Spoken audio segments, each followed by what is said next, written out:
Sebelum viral mahar 3 miliar, Chintya Ramlan mengaku kabur ke Jakarta karena keluarganya tertipu.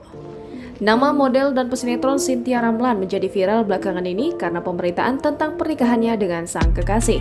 Bagaimana tidak viral, Chintya Ramlan menerima mahar fantastis sebesar 3 miliar rupiah dari pria yang menikahinya pada 29 September 2021 lalu. Sebelum dikenal sebagai artis yang menerima mahar fantastis, Chintya Ramlan menjalani karirnya di dunia entertain lewat ajang Miss Popular 2020. Wanita 21 tahun itu mengakui alasannya merantau ke Jakarta dari Medan karena ingin membuat orang tuanya bangga dan bahagia. Wanita kelahiran Kota Pinang, Medan 19 September 2000 tersebut bertolak ke Jakarta dengan alasan ingin membantu perekonomian keluarga. Chintya tak menampik awalnya orang tua tidak setuju dengan niatnya hijrah ke ibu kota untuk mengadu nasib. Ketika menjadi juara Miss Photogenic Miss Popular 2020, wanita bernama asli Ranti Lili Pratiwi ini menghubungi orang tuanya dan ia senang papa mamanya bangga dengan dirinya.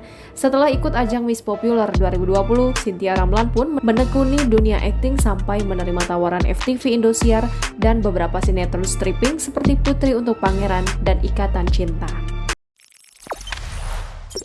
Jangan lupa subscribe, share, komen, dan like ya!